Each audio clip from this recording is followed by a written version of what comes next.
Last Dance, now playing only in theaters. Rated R. Egypt's Valley of the Queens. A secret royal necropolis, hidden for close to 4 millennia. What we can learn from this site can truly revolutionize what we know about ancient Egypt. Now archaeologists have rare access to venture deep underground to uncover the tombs of Egypt's most powerful women. This is an incredible tomb. It's like the Sistine Chapel of ancient Egypt. The colors are so vivid. And discover the forgotten skills of a sophisticated civilization. It's impressive to do all of this in very short time. Can new groundbreaking evidence solve the mysteries of the ancient world's most powerful leaders? Nefertari becomes a goddess, and there's no greater honor. What can this enigmatic necropolis reveal about the extraordinary queens of ancient Egypt? In a quest for answers, we unearth this royal valley and digitally reconstruct one of the most magnificent tombs ever built. We solve the millennia-old puzzle of a royal identity and uncover the secrets of ancient craftsmanship to discover the wonders of Egypt's queens.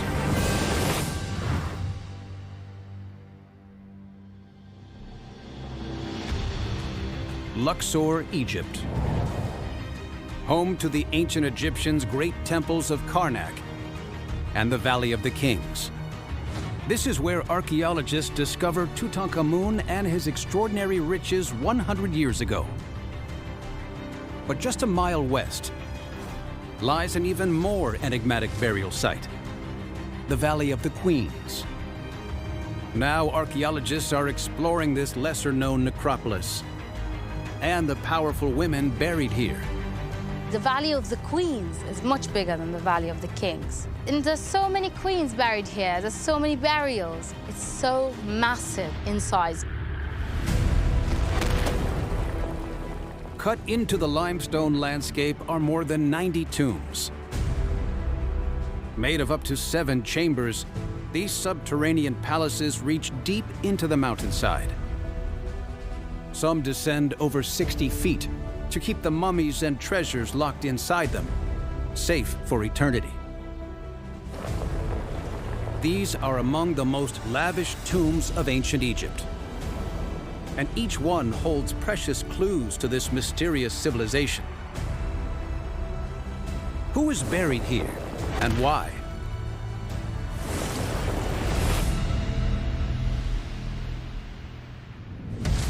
Aliyah Ismail is on a mission to find out.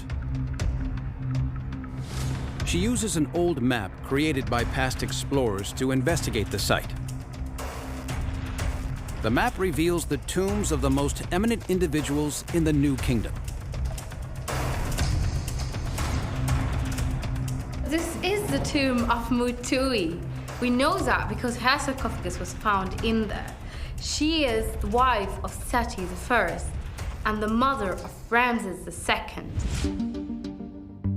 Seti I and Ramses II are among Egypt's most powerful pharaohs. They rule in the 13th century BC. The matriarch Mutui has a place of honor in the Valley of the Queens. It's no surprise to find Queen Mutui here. She is right at the heart of this lineage. But Aliyah wants to find out who kickstarts the tradition of burials in the valley. She follows the map to one possible candidate. So this is a very simple shaft tomb. And as you can see, it's a shaft and it goes into a little chamber where she would have been buried there. Early 20th century European explorers find a mummy and grave goods in the tomb. They identify the owner. This is the tomb of Princess Ahmoza, and probably the first person to be buried in the Valley of the Queens. Princess Ahmoza dies 3,500 years ago. Aliyah believes this date is highly significant. Princess Ahmoza was buried in the Valley of the Queens right about the same time. that the first king was buried in the Valley of the Kings. So the Valley of the Queens was not an afterthought, but rather it happened right at the same time as the Valley of the Kings. The valleys of the kings and the queens are built together around 1550 BC. They are equal partners in a new royal plan and mark the beginning of the new kingdom of Egypt, the last of the three great periods of ancient Egyptian civilization. Both of these sites show how the tradition has changed dramatically for burying royals in the New Kingdom. They have moved from being buried under pyramids to being buried under mountains. The end of pyramid building marks a monumental shift in Egyptian culture. Pharaohs were building pyramids in the Old Kingdom, pointing to the god Ra, who they worshipped and was their main deity. For over 1,000 years, Egyptian kings build tombs and pyramids pointing to the sun god. But in the New Kingdom, a new line of pharaohs worships a different unified main god, Amun-Ra. Amun-Ra, meaning the hidden one, that was his name and his character. So where else would you go if you want to hide your tomb other than a mountain? The new pharaohs moved their capital from the plains of Memphis to mountainous Thebes. They leave the pyramid-building tradition behind and bury their tombs deep in the mountains. Mountains have more security. Mountains are hard to break in and are easy to hide a tomb inside. One mountain near Thebes looks ready-made for the task: the distinctive pyramid-shaped El Kern. Over the course of 5 centuries, pharaohs carved 64 tombs in a valley below the mountain peak. They hope that their bodies and treasures are safe, hidden away in these underground graves. On the other side of El Kern lies a second valley. The pharaohs bury their wives here in the same way. But why are there more burials in the Valley of the Queens than in the Valley of the Kings? As archaeologists excavate more and more tombs, they discover the surprising identities of many of the tomb owners. This is the tomb of Kamwaset. Kamwaset is a prince who lives 100 years after Ramses III. It may seem rare to find a prince's tomb here in the Valley of the Queens. However, this happens quite often, and there are many princes buried in the Valley of the Queens. As archaeologists unearth the tombs here, they make some unexpected discoveries. Hidden in one of the graves, they find the mummy of a child.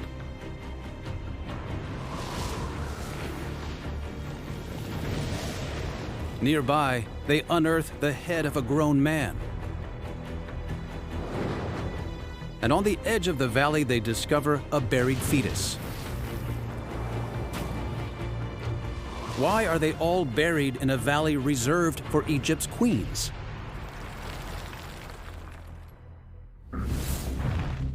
Arto Berlagdanian investigates the site. The Valley of the Queens is a fascinating place.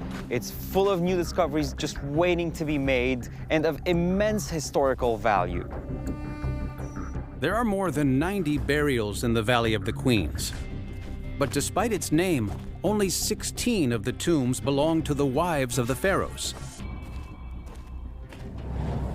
The Giza Pyramids, built over 1,000 years before the Valley of the Queens, might reveal why so many other skeletons are found here.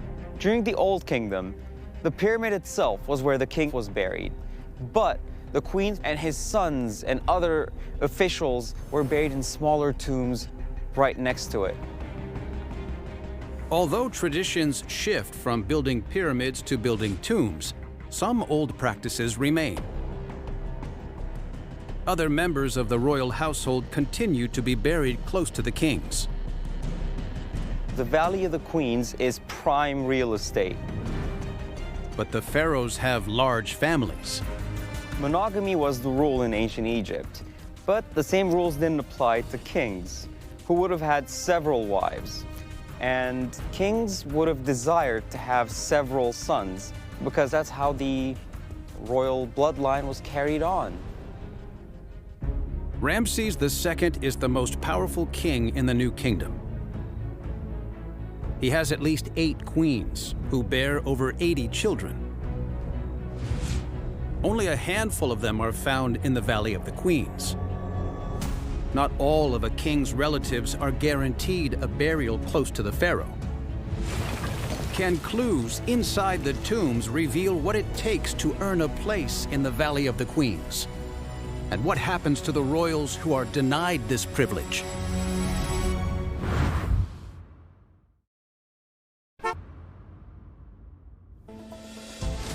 In the mountainous desert of southern Egypt lies the mysterious Valley of the Queens. It's the final resting place for more than 90 queens, princes, and princesses. But the pharaohs have multiple wives and hundreds of children. So how do they choose which royals should spend eternity in Egypt's most exclusive burial site?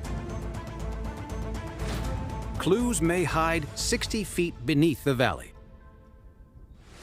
Descending deep underground, a long corridor leads to an ancient tomb. 3,000 years ago, paintings cover every surface. White stars set against a beige background decorate the ceiling. And on the walls, depictions of a queen playing an instrument to honor the gods. Inside the burial chamber, the same royal figure stands next to rare Egyptian deities. Inscriptions reveal that this is the tomb of a queen. The tomb has no paintings of her husband, the pharaoh. Who is this mystery queen, and how does she earn her place in this valley? Arto is granted special access to explore the subterranean tomb. Oh, wow. This is beautiful. Look at all these colors. So well preserved. As Arto studies the reliefs in the passageway, he finds a clue to the tomb owner's identity. That's a cartouche. It contains royal names, and this identifies her. The sign on the top right, it reads T. And then the signs next to it are E and again E. And the small sign, the half circle, that's again T. And then the 2 strokes are E again. Her name is Titi. The tunnel opens out to a burial chamber. Here, Arto looks for clues to explain how Queen Titi claims her place in the valley.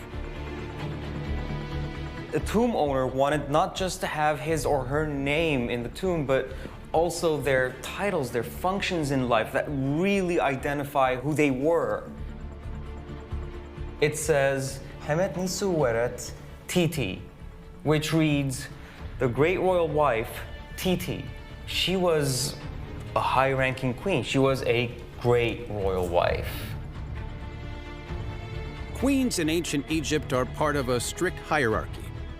Kings have many secondary wives, but a great royal wife ranks above them all. This title will appear many, many times all over the tomb, because this is the kind of thing you want to have written on the walls of your tomb for all eternity.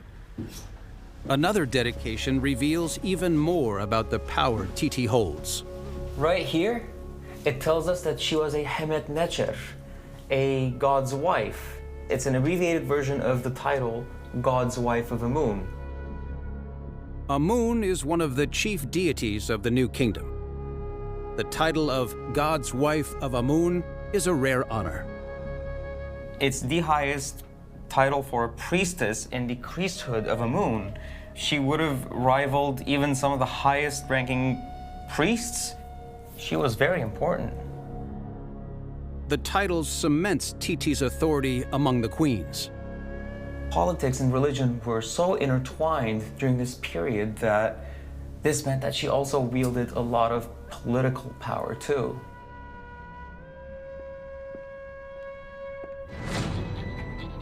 Not just any royal is buried in the Valley of the Queens. It houses the bodies of the king's favorite wives, children, and nobles as they journey into the afterlife. A burial here is the ultimate status symbol. But there's a mystery.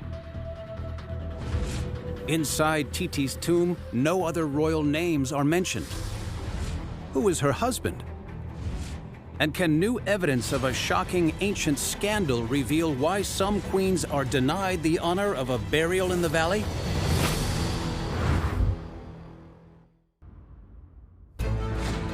The Valley of the Queens, a necropolis for the most powerful members of the pharaoh's families. There are almost 100 burials here, but many remain unidentified. Uncovering the royal connections of the people buried here could reveal the secrets and hidden scandals of ancient Egypt. Inside Queen Titi's tomb, Arto Berlekdanian hunts for clues to her husband's identity. Lots of inscriptions, but it's really surprising that they don't tell us who this actual king is. Arto believes that finding out the name of Titi's husband is critical to discovering the secrets of her reign. It's a very interesting clue that we've got here. It's this formula that starts with the word diu, which means given. It's a dedication text. It's saying that the king dedicated this tomb to his wife. This key word puts the date of Titi's burial within a 150-year window. This formula appears at the earliest with the reign of Ramses II, the Great of the 19th dynasty.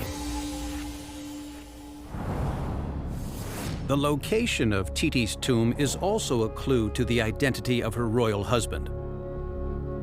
The tomb of Queen Titi is located at the west end of the Valley of the Queens. There aren't that many tombs right around here. So we might very well find tombs that are located in the vicinity that were built at around the same time, which could give us clues as to her identity and the time that she lived in.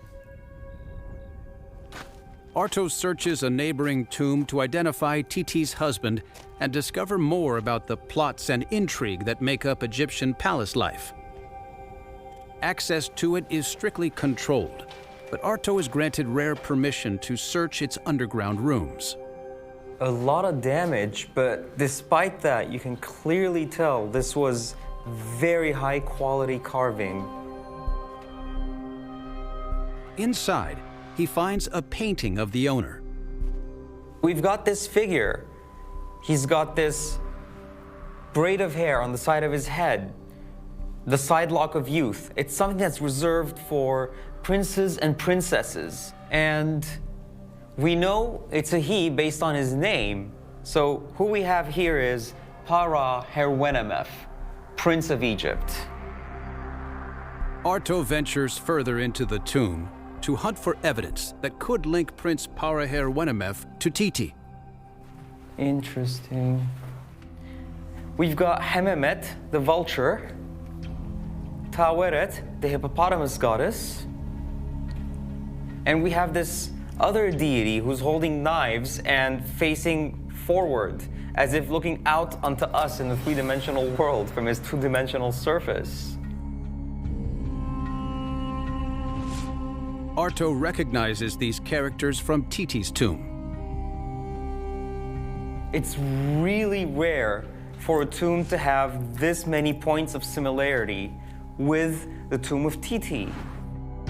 The similarities between the tombs and their proximity could mean they are built at the same time by the same king. Titi is a great royal wife, and Para-Herwenemef is a prince.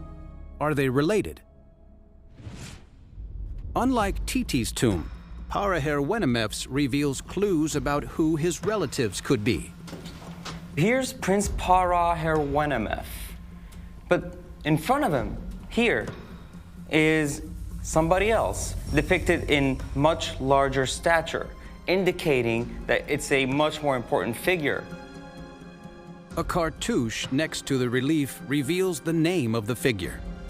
It's even preceded by a purely royal title, the Lord of the Crowns, Ramses. The cartouche here, next to it, tells us which Ramses this is. It goes, the Lord of the Two Lands, User Maatra, Meri Amun. Paraherwenemef's father is Ramses III. Arto thinks this solves the puzzle of Titi's husband. Because of the similarities in art style, in the tombs, the proportions, well, it logically follows that quite likely the husband of Queen Titi is, in fact, Ramses III. Ramses III is widely considered the last of the great kings of ancient Egypt. He builds an enormous mortuary complex in Luxor and carves reliefs of his military victories on the walls. A badly damaged papyrus could confirm the theory that Titi and Ramses III are married. Arto deciphers the text. One of the surviving bits of this fragmentary papyrus shows us just barely the name of Queen Titi, preceded by the word wife, which would have been definitely preceded by the word king, so king's wife. The parchment lies in fragile pieces, but a newly discovered copy of the text made before the papyrus is damaged helps to solve the mystery. The missing piece of the puzzle is that right after the name of Queen Titi, we have the name of her husband, King Ramses III. It's conclusive proof that Ramses III and Queen Titi are husband and wife. This discovery allows archaeologists to build up a much fuller picture of Egypt's royal family at the time, and raises a disturbing question. What happens to Ramses' other wives? Arto examines a map of the Valley of the Queens. King Ramses III had 3 wives that we know of. 2 of them, great royal wives, we have their tombs in the Valley of the Queens, Queen Titi and Queen Iset Tahemjeret. The 3rd queen has been scrapped from the record, but we do know her name, Queen Tiye. There is no evidence of Tiye in the Valley of the Queens. Does she simply have a lower status? Or is there another reason why she is missing? New investigations reveal a dark twist to her story. When archaeologists CT scan the mummy of Ramses III for the first time, they can finally see beneath the thick bandages around his neck. They make a shocking discovery: a deep slash to his throat. Is this evidence of murder? The finger of suspicion points to Queen Tiye, who is desperate for her teenage son to become king. So as the pharaoh relaxes in his royal harem, she sends in assassins who slit Ramses' throat. The conspirators are caught and punished for their horrific crime, possibly including Queen Tiye. Her son is forced to kill himself, and instead of being mummified for the afterlife, his body is left out in the desert, denying him eternal life. Tiye topples a king, but her attempt to shift the course of Egyptian history is unsuccessful. She is wiped from the record and left to rot. Unlike her fellow wives, she receives no burial and, according to tradition, is denied a place in the afterlife. The eternal fate of the queens ultimately lies with the pharaohs. The Valley of the Queens holds the tombs of all those who assist his rule. Their burials reveal the power that the queens hold in life and the political and religious authority that they can wield. But one tomb in the Valley of the Queens surpasses all others and rivals the pharaoh's tombs in the neighboring valley. Who is buried in this elaborate tomb? Can it reveal the rising influence of the queens?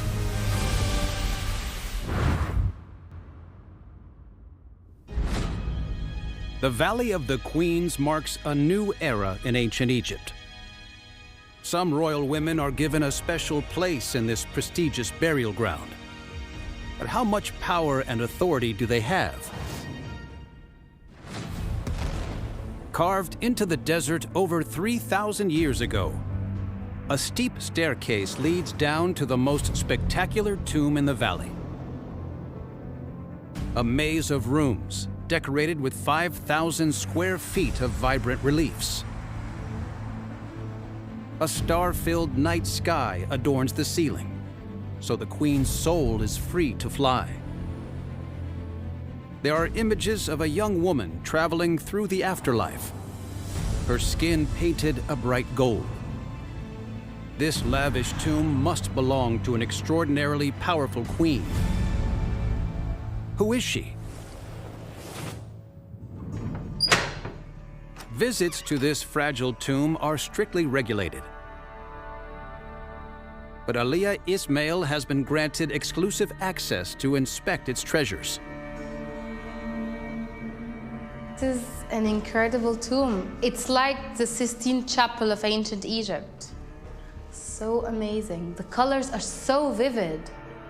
She searches for the name of the tomb owner and finds it emblazoned in gold. The oval shape has a name inside of it, Nefertari, meaning beautiful companion. She was queen consort. Queen Nefertari is married to the great Ramses II, the most powerful pharaoh in Egyptian history. Like Titi, Nefertari is a great royal wife. But another of Nefertari's titles gives Aliyah a further insight into her ascent to power. Another title here is Mistress of Upper and Lower Egypt. That's an important title. Nefertari's tomb and titles are evidence that she has real political and religious power over all of Egypt. Can treasure inside Nefertari's tomb reveal how she rises to this position? When archaeologists open her tomb in 1904, they aren't the first to go inside. The queen's treasures are all gone, leaving behind just her mummified legs, a pair of reed sandals, and an unexplained ceramic object. It is glazed blue with copper salts and decorated with the cartouche of the pharaoh Ai.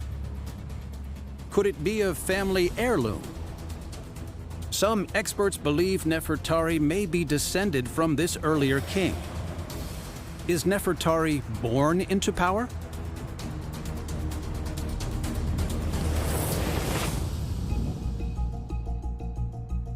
Among her titles, hereditary noblewoman. That shows that she was from the highest echelons of society, and that would have been important to Ramesses. Nefertari's family connections may matter because she is a native of Thebes. Ramses has total power over Egypt, but his family comes from a northern city, an ancient rival to Thebes.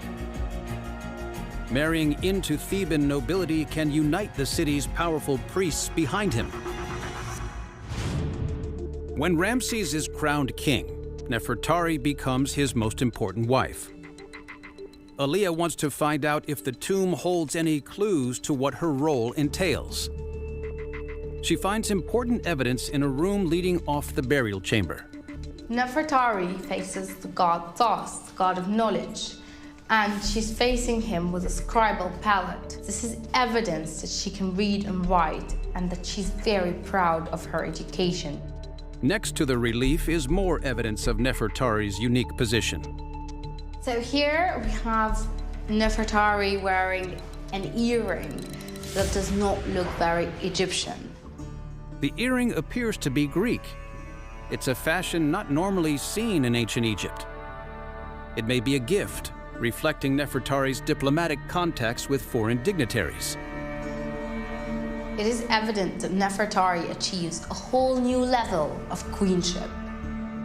Aliyah suspects that Nefertari's position as queen goes far beyond even her political role. A majestic construction in the south of Egypt reveals more clues. Next to the great temple at Abu Simbel is a second temple. Standing tall outside are 4 mighty statues of Ramses and 2 of Nefertari, each a colossal 33 feet high. Deep inside the mountain temple, depictions of the queen cover the walls. And in the center, goddesses anoint her with a sacred crown. What can this temple for the queen reveal about her power over Egypt? In Abu Simbel, there are many interesting features. Of these is a statue of Nefertari of the same size as that of Ramses II. In ancient Egypt, depictions of the same size are highly significant. The equal size means that they were equal in power and stature, and it's there for the whole world to see it. The iconography at Abu Simbel is clear. Nefertari shares power with the most formidable pharaoh in the ancient world, Ramses II. And the depictions of Nefertari with a sacred crown reveal an even higher status. At Abu Simbel, Nefertari becomes a goddess, and there's no greater honor for a queen. Ramses has 8 wives, who bear him over 80 children. But Nefertari is his first wife and favorite queen. In their marriage, she gives birth to 4 sons, who become high priests and army commanders. In her role as a high priestess, Nefertari performs sacred rituals at important festivals and state ceremonies. She even engages in diplomacy, sending letters and gifts to foreign queens to maintain peace between nations. Clues inside the Valley of the Queens reveal that Egypt's queens can reach remarkable levels of power. Compared to other countries in the ancient world, women had more rights in ancient Egypt. They could own property and have the right to divorce. Also, queens had a real political role with power. In life, Nefertari is a formidable queen. Is her incredibly rich tomb built to maintain her power after death as well? Or do some special privileges only apply to the king?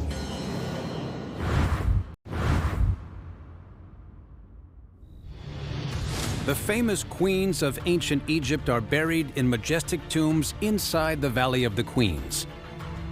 But do the queens believe their impressive tombs will lead to equally impressive afterlives alongside the kings of Egypt? Do they hope to be reunited with their husbands among the gods? The most splendid tomb in the valley belongs to Queen Nefertari, great wife to the mighty pharaoh Ramses II. It's an artistic masterpiece. But the elaborate paintings aren't just for show. They are a tool for her to use to get to the afterlife. The tomb was designed to be a magical machine to transform the deceased from this world to the next. And for that to happen, religious texts and spells had to be present to aid the deceased on this mission. What do the spells reveal of Nefertari's plans to reach the afterlife? The deceased needs to pass through the knives of the gatekeepers in order to pass the gates, or be lost forever. The spells are designed to ensure her safe passage. The tomb, it's covered with spells from the Book of the Dead. It's a dangerous journey to the afterlife, and Nefertari needs all the help she can get. In a large tomb like this, Nefertari has space for all the spells she needs. What are these spells? At the University of Swansea in Wales, Ken Griffin wants to find out. A secure storeroom holds many precious artifacts from ancient Egypt, including an original shroud that dates from the era of Ramses II. Ken thinks it might help to decipher the magical hieroglyphs on the walls of Nefertari's tomb. Here we have this really rare textile shroud that would have covered the body of a man called Hapi. You have these 4 individuals who are carrying a boat containing the body of the deceased Hapi. So these shrouds are similar to what you get in the time of Nefertari. The spells in Nefertari's tomb come from the same religious text as the paintings on the shroud. So the chapters that we have here is all part of the Book of the Dead. How does the Book of the Dead help ancient Egyptians who hope to reach their afterlife? Ken examines mummy bandages that are covered in ancient texts. They act as a guide for the deceased on how to face knife-wielding demons. The deceased has to pass by a series of mounds which are guarded by these really scary demons with their large knives. These demons, they don't look like you or me. They have the heads of different animals, some animals that don't make sense. For example, this one has the head of 2 snakes. To fight these mythological demons, the deceased rely on the spells covering their bandages. The Egyptians believed that by knowing the name of the guardians was enough for you to have power over them.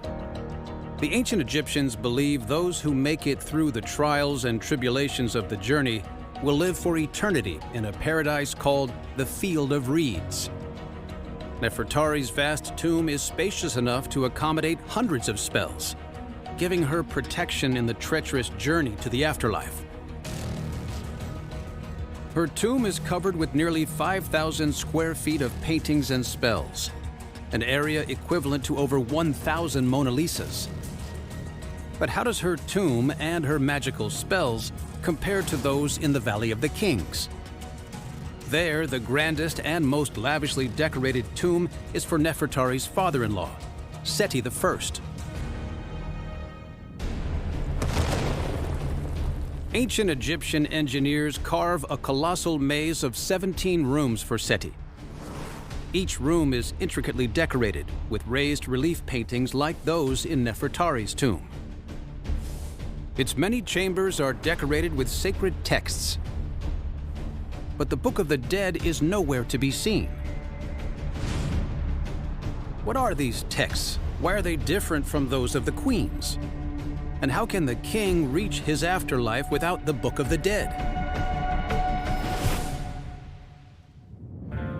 Ken deciphers the writing on the walls of Seti's tomb to solve the mystery. The tomb of Seti I contains a number of religious texts, such as the Amduat, the Book of Gates, and the Litany of Re.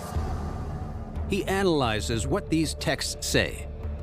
The Amduat relates to the sun god Re's journey through the 12 hours of the night. In each of the 12 hours, the deceased king must face a new challenge. In the 7th hour, the sun god has entered the mysterious cavern. His arch-enemy, Apophis, who takes the form of a snake, tries to swallow the sun god every evening to defeat him. And Apophis is subdued with a series of daggers in his back. The texts are like an instruction manual to help the deceased pharaoh travel through the afterlife. The Book of the Heavenly Cow instructs the king to follow the example of the sun god Re and depart Earth for the realm of the gods. The Amduat names all gods and monsters of the underworld, so the king can ask them for help or use their name to destroy them. The Book of Gates names the 12 goddesses guarding the gates of the underworld, so the king can pass unharmed. And the Litany of Re shows all 75 forms of the god, which the king must recognize to join Re on his journey through the sky. So the point of these texts is to ensure that the deceased king can be resurrected just like the sun god Re is reborn again every morning. And just as the sun rises every morning, the Egyptians believed that their pharaoh would do likewise. The kings of ancient Egypt have a different afterlife awaiting them. The special texts found in Seti's tomb are exclusively for kings. Queens, even more powerful ones like Nefertari, must do without. In the Valley of the Queens, you don't see the Amduat, the Book of Caverns, the Book of Gates, the Litany of Re. Instead, what you see are different religious texts, mainly taken from the Book of the Dead. Kings use spells from a range of texts, but everyone else, including the queens, can only use a limited number of them. The kings and queens believe these spells will transform their tombs into magical machines, capable of taking them safely into the afterlife. So how do the ancient Egyptian engineers build tombs designed to last for eternity? And are their efforts successful?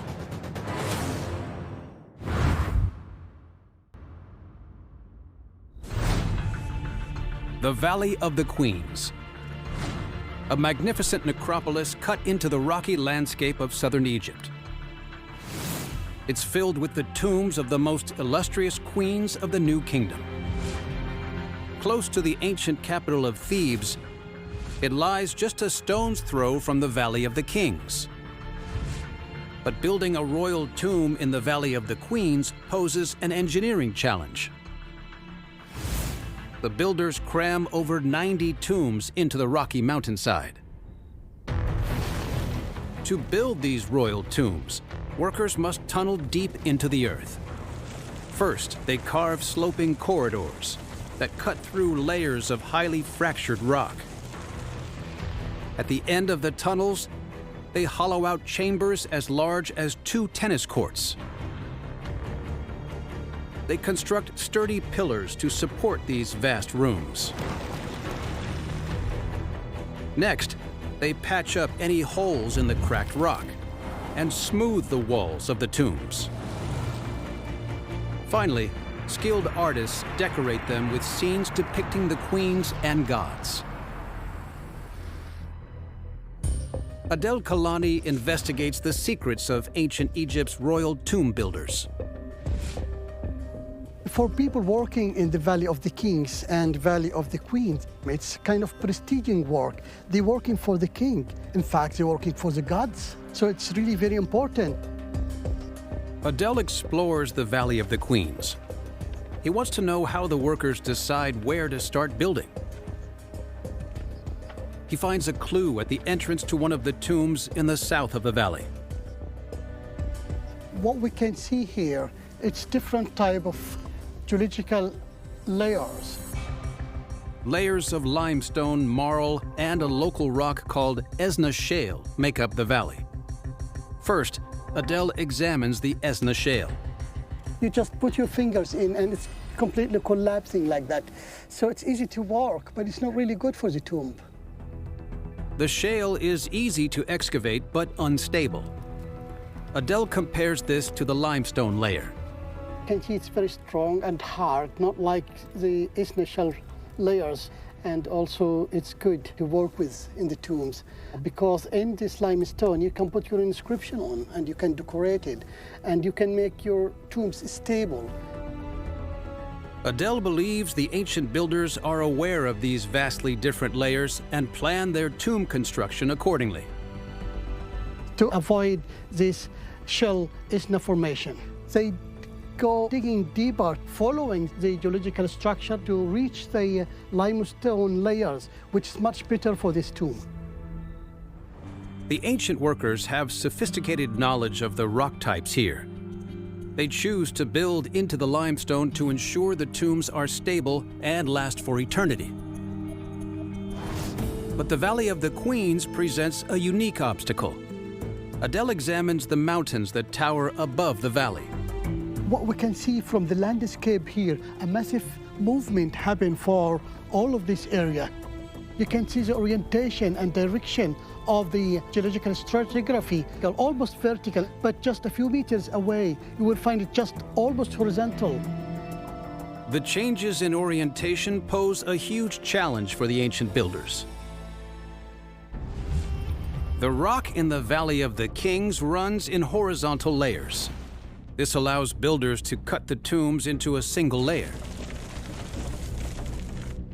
The same layers make up the Valley of the Queens, but here they are twisted. So builders must tunnel through different rock types as they dig the tombs.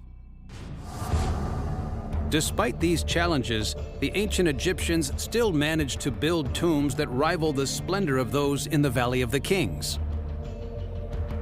It is impressive, really, that the workmen be able to cut tombs here, even if they have so many challenges, but they be able to do a fantastic work. How well do the ancient workers understand this complex geology? And how do they deal with unexpected engineering difficulties? Adele visits the neighboring Valley of the Kings to find out, and explores the tomb of Ramses VI. The tomb is one of the biggest in the valley. One can imagine how many workmen they work in tombs like this. It's a very large one, and it needs a lot to arrange all of this work, to take all of the stone out and cut tombs like this deep in the mountain. At the entrance to the burial chamber, Adele finds a strange arch that extends from the wall. What you can see here, it's a calcite vein, and this happens when two geological layers moving in different directions. Calcite veins are formed in gaps when rock layers slide against each other. They are especially hard and key to the durability of the surrounding limestone. Adele believes the builders understand the intricacy of the vein and make a clever decision. They leave it like natural support to protect the main area of the room. Rather than hack away this imperfection, the engineers carefully carve around it to ensure the tomb's structural integrity. It is proof of the engineers' sophisticated understanding of the geology of these mountains. But one mystery remains. The tombs in both the Valley of the Kings and the Queens are packed into small areas. How do the engineers ensure each successive tomb won't jeopardize the stability of the existing ones? Do they have a master plan of all the tombs in each valley? Adele believes the layout of Ramses VI tomb could hold the answer. He explores the main passage and finds a mysterious patch of wall. What you can see here, it's a section with no decoration at all. It looks like modern restoration, but it's not. It's something very, very interesting. Adele studies a modern map of the Valley of the Kings to find out why this patch of wall is blank. The map shows that Ramses' tomb overlaps with a neighboring one. The workers accidentally cut through the wall between the two while constructing the passageway. To fix their mistake, the builders plaster over the hole and make last-minute changes to their construction plans. They have to go deeper a little bit to avoid the other tomb. So the corridor is going below the other real tombs above of this area. This collision reveals a surprising insight. From this mistake, we can believe that no master plans exist to show the workmen the orientation of the older tombs. And that is really problematic for areas like Valley of the Kings, used as a site for over 500 years. As they carve into the limestone, the ancient builders react to the rock. They exploit existing fractures to expand the tombs. But they can't calculate their proximity to other tombs already sealed in the valley. The builders in the valleys of the Queens and Kings don't know the location of all the tombs built over the centuries. Why is there no master plan? The royal tombs in both valleys are filled with unimaginable treasure to accompany the kings and queens for all eternity. Is the lack of a plan intentional to keep their tombs and treasures safe forever? The Valley of the Queens. a vast necropolis hidden from prying eyes. In ancient Egypt, royals are entombed with treasures, gold and silver, that they plan to take to the afterlife. In the Valley of the Kings, archaeologists rediscovered the tomb of King Tutankhamun in 1922. His hidden burial chamber holds an exquisite sarcophagus made of solid gold. The explorers unearth rooms packed with treasure. But when archaeologists break into the tombs of the Egyptian queens, they find the chambers are empty. What happens to their treasure? By the time the pharaohs start building in the Valley of both the Kings and Queens, tomb robbery is well established in ancient Egypt. A big part of the reason why this site was chosen for these tombs, so far away from the Nile Valley, is because it offered so much security and protection. You wouldn't have come here unless you had a reason to actually be here. The royal tombs are located in a remote area, but this proves no match for determined thieves. Arto Berlikdanian investigates how the tombs are robbed. First, he looks for signs of a break-in inside Prince Pareher-Wenemef's tomb. This might look like it's a tunnel dug by robbers, but looking at it now, it's in fact quite shallow and it doesn't lead anywhere. So nobody would have been able to come through here. Arto can't find any tunnels that lead into the tomb. It allows him to draw a surprising conclusion. The door itself was sealed with mud brick and then plastered over and then stamped over while the plaster was still wet to make sure that it wasn't tampered with. So to actually come in, they would have gone in through the door. The robbers have many obstacles in their path. Guards posted on the ridges can see into every corner of the valley. And an elite police force patrols the paths to the tombs. If the robbers do bypass the guards, they must then tunnel through piles of rubble and sealed walls to reach the inner chambers and claim their prize.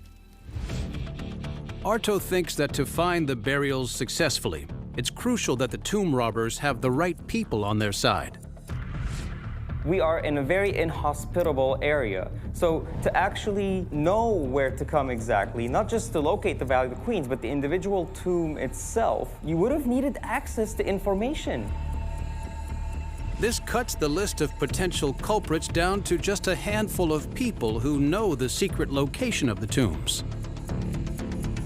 To have someone who lives on this side of the Nile, involved with the workman's community, perhaps even a member of the workman's community, that kind of access would have been invaluable.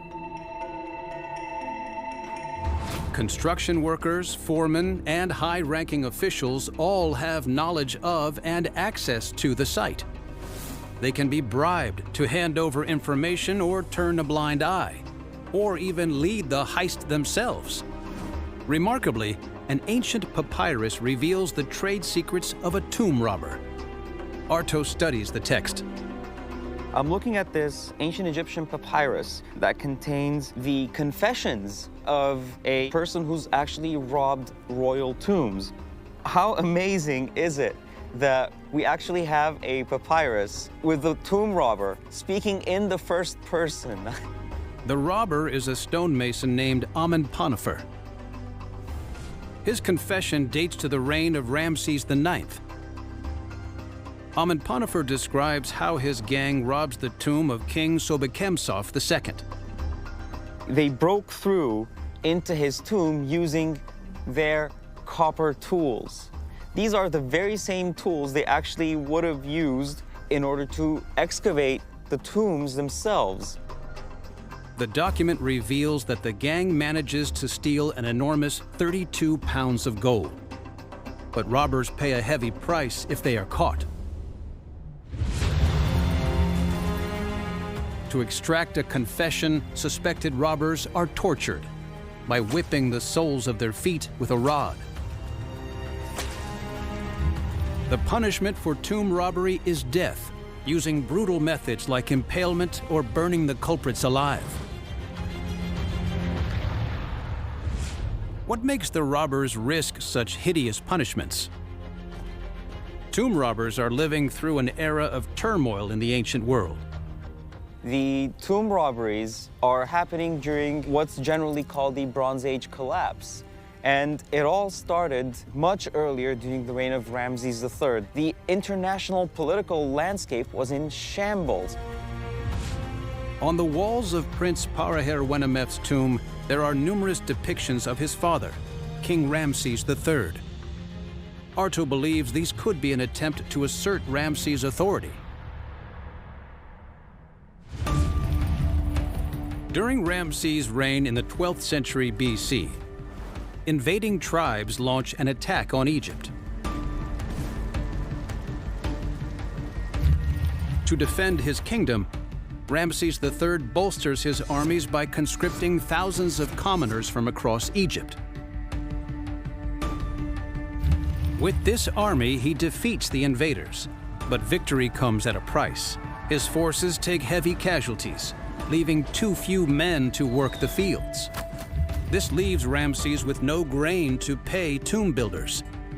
So they lay down their tools in the first recorded strike in history. Even when the strike ends, economic conditions continue to worsen. Workers need to feed their starving families. What is the easiest place you can actually get gold, silver, and other precious materials? Well, there's these very luxurious burials of the kings of the past, and inevitably, the people of Egypt turned to these sources of wealth to get what they needed. By the 10th century BC, the problem of tomb robbery is so severe that officials decide to relocate many of the mummies from the valleys of the kings and queens. They rebury them in a royal cache for protection. Despite the robberies and break-ins, beautiful paintings still survive in the ancient necropolis. What can these reveal about Egyptian life and the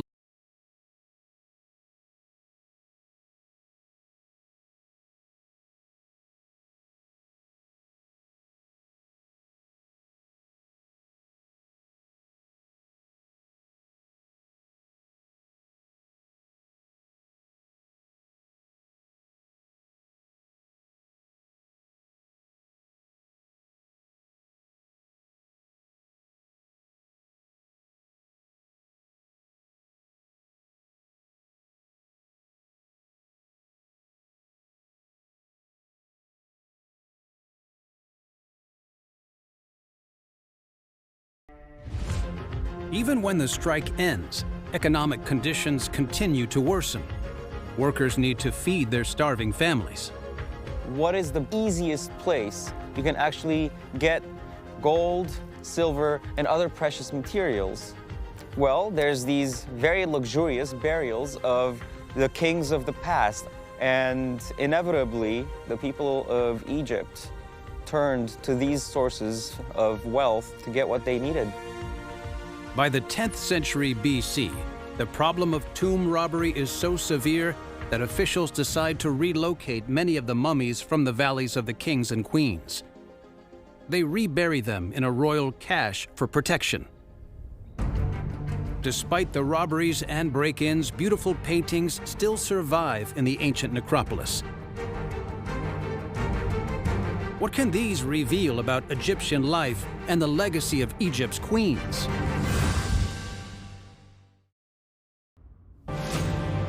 The Valley of the Queens. Each tomb here is packed with gold and priceless gems. But over centuries, robbers steal the precious objects.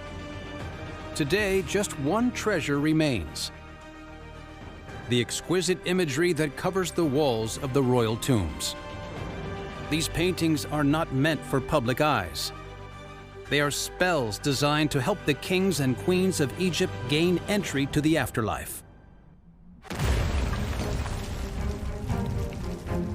Inside the tombs, encounters between the deceased and the gods are realized in a kaleidoscope of colors. Vivid paintings in red, green, blue, and yellow point the way to paradise and the afterlife. Each color has a special significance for the ancient Egyptians.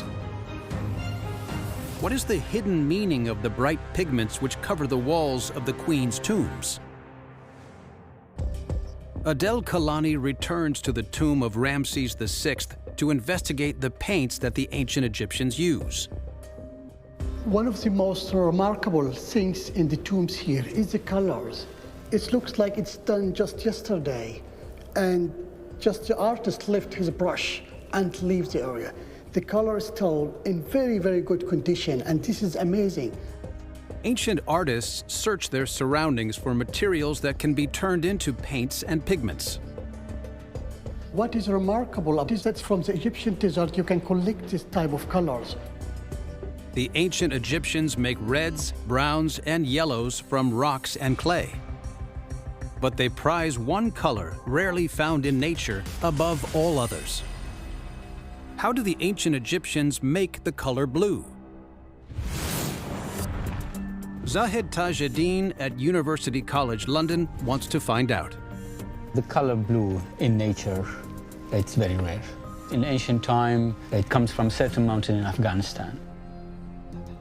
The ancient Egyptians value lapis lazuli as much as gold. It is too precious for them to use in paint. So how do they replicate the brilliant blue in their tombs?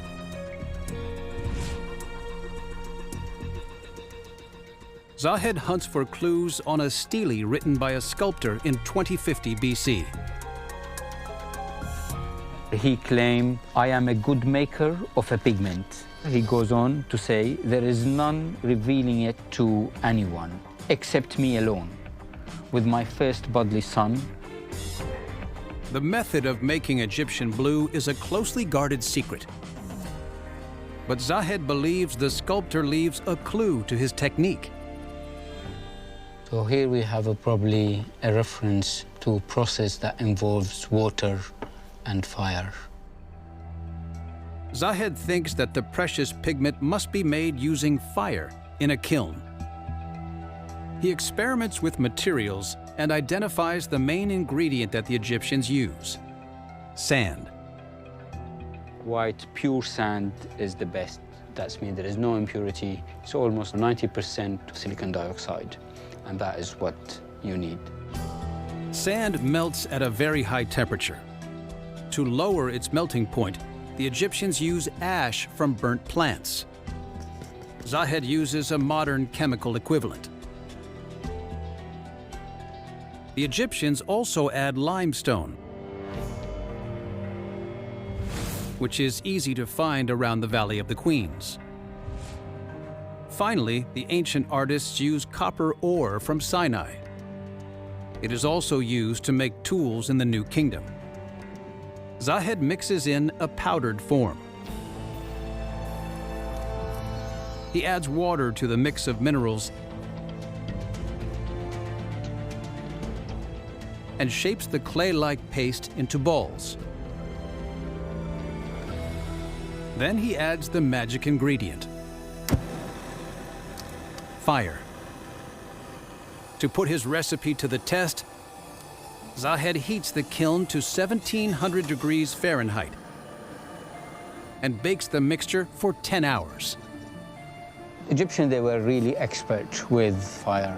It's very precise balance between temperature and time, and they master it very well. They knew how to get the right result. After cooling for 20 hours, Zahed retrieves the pigment. It's transformed into a dazzling blue. They're still warm. Now they need to be crushed. Crushing the colored balls is long and labor-intensive, but they yield a bright blue, more vibrant than anything found in nature. It must have been very impressive and very magical to transform this dull material into this dazzling blue beautiful color that doesn't exist in nature. You cannot reach it. You cannot touch the sky. You cannot touch the water. You cannot obtain it, have it in hand. Blue is one of the most prized colors in Egyptian art, reserved for specific gods. Hapi, the god of the floods, is always represented with vibrant blue skin to symbolize fertility and birth.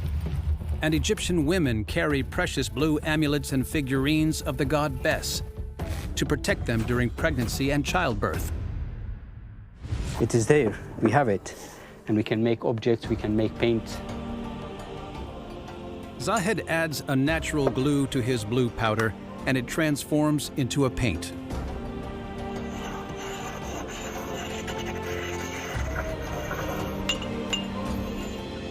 He tests the color. It glides on smoothly. It is perfect for painting on papyrus or on the walls of tombs. In the Valley of the Queens, the most elaborate tombs are covered with this spectacular paint. Scientists calculate that Queen Nefertari's tomb holds 77 pounds of the color. Only the most important burials are deemed worthy of this decoration. You see, it was an alchemy. It was something so special, and it just had a very important status. Nefertari's blue ceiling survives for over 3,000 years. It's a true testament to the skill of the royal tomb painters and their ancient alchemy. But today, many of the tomb reliefs in the Valley of the Queens are in disrepair. Can pioneering research reveal what causes the devastating damage?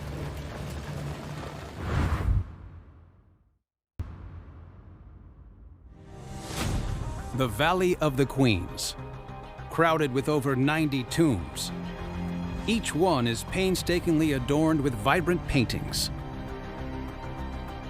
The ancient builders hide the exquisite tombs under up to 60 feet of mountainous rubble. Can this protect them from natural disasters?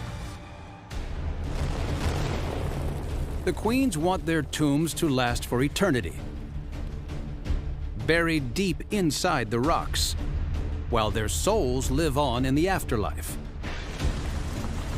But when archaeologists enter the underground chambers, they find wreckage everywhere. Wall paintings lie in pieces on the floor. Stone pillars are shattered, and ceilings have caved in. What is behind these scenes of destruction that erase the stories of many queens from history?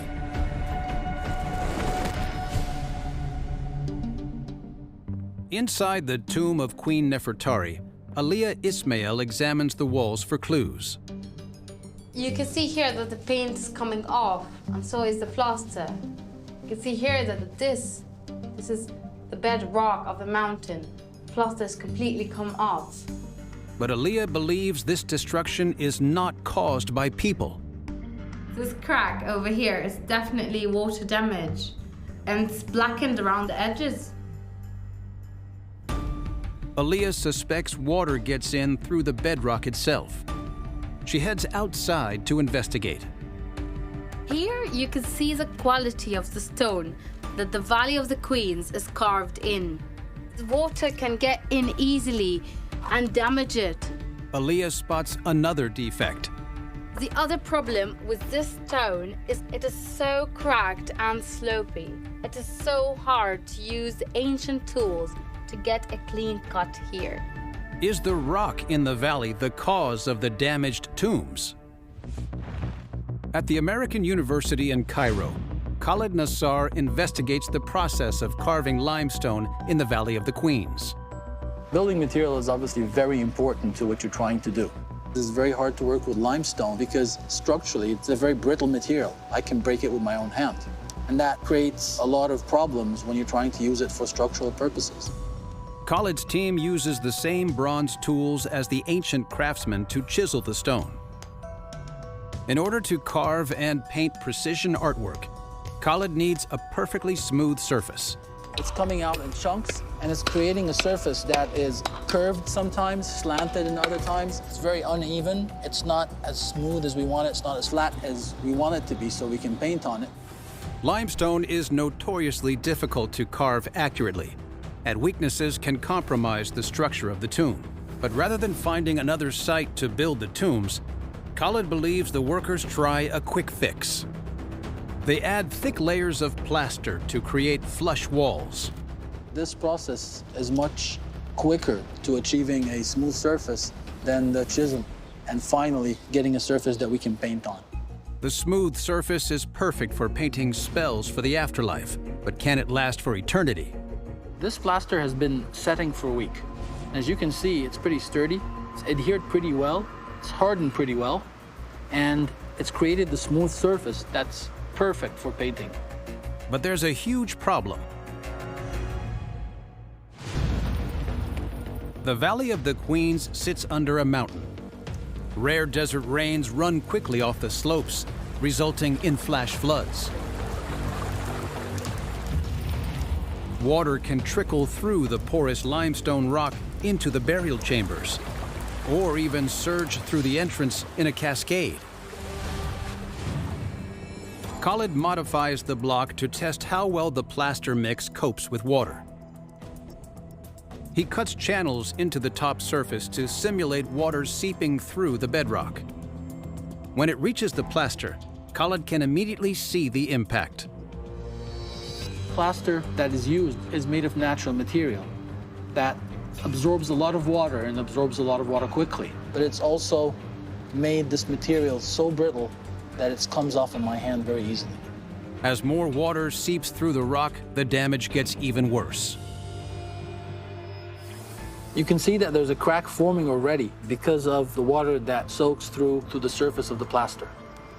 As more and more plaster soaks more and more water, the plaster becomes saturated, and large chunks will fall off very easily.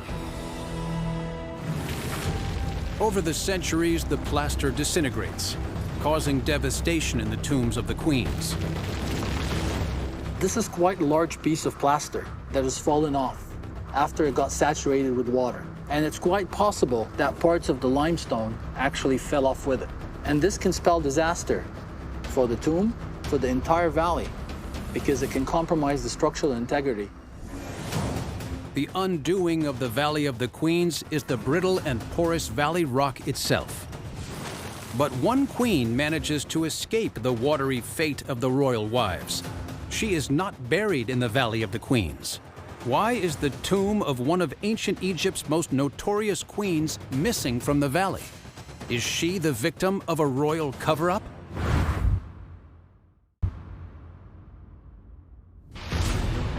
Deep underground in the Valley of the Queens lie the tombs of Titi and Nefertari. They rank among Egypt's most powerful queens. But one important queen is missing from this sacred necropolis. Investigators in the neighboring Valley of the Kings unearth an unexpected find. Nestled between the tombs of the pharaohs, archaeologists discover a long tunnel descending over 600 feet. At the bottom, a pillared chamber that contains the coffin of King Thutmose I. But hidden in the chamber is a second sarcophagus, carved of beautiful stone. It's covered in imagery of the afterlife. And the end reveals the cartouche of its owner, Queen Hatshepsut. Who is this queen? And why is she found among the kings?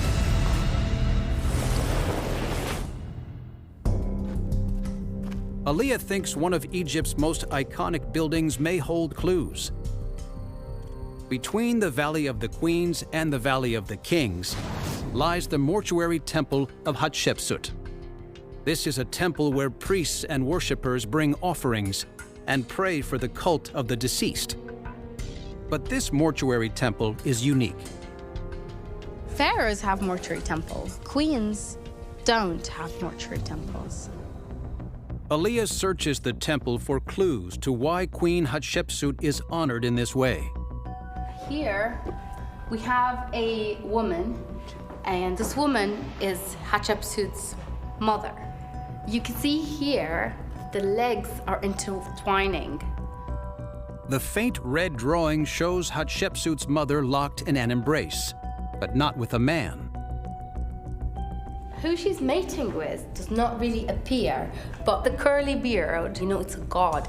She is getting intimate with the god, and we can see here that he is giving her the Ankh, which is life. This is Amun-Ra, chief of the gods. Hatshepsut is telling us that Amun-Ra is her father. Even kings do not claim divine birth. So this is truly a bold move for Hatshepsut. How can Queen Hatshepsut make such an audacious claim? Another scene reveals the true extent of her power. She is being crowned as king of Upper and Lower Egypt. Hatshepsut is missing from the Valley of the Queens because she is, in fact, Pharaoh. Hatshepsut is the daughter of King Thutmose I, who rules over Egypt in the 16th century BC. When her father dies, Hatshepsut's half-brother becomes Pharaoh, and she marries him at the age of 12. When Hatshepsut's husband dies, she rules as co-regent with her baby stepson, but slowly takes total control. Hatshepsut starts huge building projects, engraving her name across monuments to make sure her reign is remembered. She rules as king of Egypt for 2 decades, but the paintings on the walls reveal something intriguing. So here we have a man, the kilt, the beard, the crowns, but it's not a man. This has to be Hatshepsut. She is depicted as a man and a king. Why does Hatshepsut depict herself as a man? Is she trying to trick her Egyptian subjects? Ken Griffin thinks there's more to the story. This is a statue of Hatshepsut from her very early years as the pharaoh. We can clearly see that she's female from the breasts, from the long dress that she wears down to her ankles. But as her reign progresses, the statues begin to change. Gone are the long dress associated with females, and this is quite extraordinary, really. She's now shown wearing a short kilt. Hatshepsut decides to portray herself wearing traditional male clothes. But it doesn't stop there. So in the final image, she wears a short kilt and the divine beard associated with the pharaoh. Hatshepsut transforms her image dramatically during her reign, from female to male. But Ken doesn't think Hatshepsut is simply deceiving her subjects. Hatshepsut is not doing this in order to show that she has to be male in order to rule, but it's a way to be recognized by the Egyptian people. Hatshepsut secures legitimacy by using the familiar symbols of kingly power. The Egyptians couldn't read and write, the majority of them, but they could identify with the iconography. Her depiction as a man ensures that everybody understands that she is Egypt's supreme ruler. Hatshepsut establishes a solid and successful reign that lasts for 20 years. Hatshepsut was really one of Egypt's greatest rulers. If we look at her achievements, from her expedition to the land of Punt, her building activities at Karnak and Deir el-Bahri, she really was this great ruler in a male-dominated society. But at her temple, Aliyah discovers some surprising evidence of destruction. The uraeus has been hacked out and the beard completely gone, but you can only see the trace of it. It's not just the statues that have been attacked. She should be here making the offering to Anubis, but she has been completely chiseled out. And here we have the name of Thutmose III. Hatshepsut's name has been erased. We can only see the traces of her cartouche. Her name has been erased from her own temple. Thutmose III is Hatshepsut's stepson. His name survives. But why has Hatshepsut's been scratched out? As king, Hatshepsut treats her daughter, Neferure, as heir, leaving her stepson Thutmose III in the shadows. But Hatshepsut and Neferure die first. Thutmose III finally becomes pharaoh. He erases his stepmother from history to strengthen the legitimacy of his dynasty. For centuries, Hatshepsut's life has been a mystery. But now, archaeologists are piecing together the evidence to reveal her true identity and the incredible story of her reign. The queens of the New Kingdom achieve more power than any royal women before them. Some are even able to rule Egypt as kings and pave the way for world-famous female pharaohs like Cleopatra. Why is the Valley of the Queens chosen as the final resting place of Egypt's most important women? What clues lie hidden in a strange cavern at the entrance to the valley?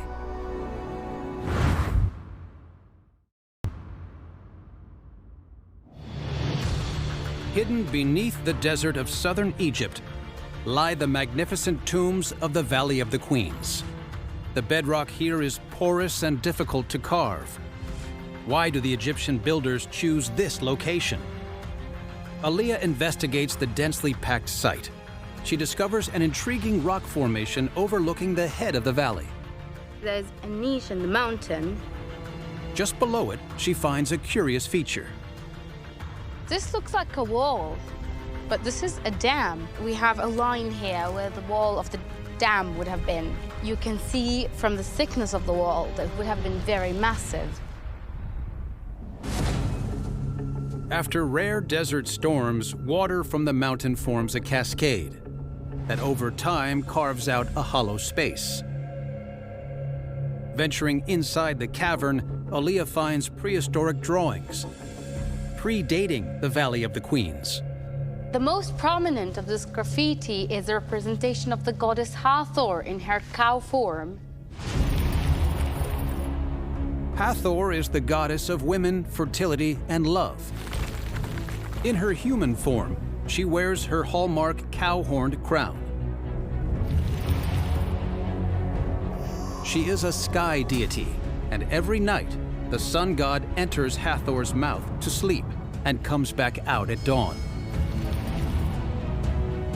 In the New Kingdom, Egyptian men want to be reborn as the god Osiris, but the women as Hathor. So the cavern cascade, with Hathor's image, is a powerful symbol of femininity and rebirth for those buried in the valley. Aliyah believes that this cavern is the key to why this valley is chosen. This is where the goddess Hathor is represented, even in prehistoric times. She's the goddess of motherhood. She is the one who gives birth and generates life.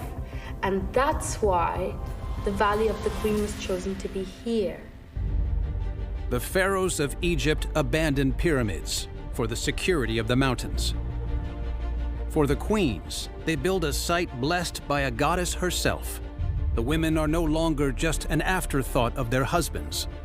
Kings, they chose to be buried in a site alone where they can follow their sacred journey. But for the queens, they chose a site that is protected by the goddess Hathor. For almost 400 years, the Valley of the Queens is the exclusive cemetery of the most powerful women in Egypt and their families. Here, the elaborate tombs help the deceased queens make their journey to the afterlife, all the while guarded by Hathor. The New Kingdom is a golden age for women, and there are so many names that have survived from this period. Titi, Nefertari, and Hatshepsut each push the boundaries of what is possible for women to achieve in the ancient world and lead Egypt into a golden era. The Valley of the Queens showcases some of the most magnificent tombs of ancient Egypt. It is the final resting place for the most adored members of the king's household. The most ornate burial chambers belong to formidable queens. Skilled craftsmen build portals to the afterlife and plaster their walls with vivid pigments. The waters that draw the queens here also bring destruction, but precious clues survive. These tombs reveal the stories of Egypt's most powerful women.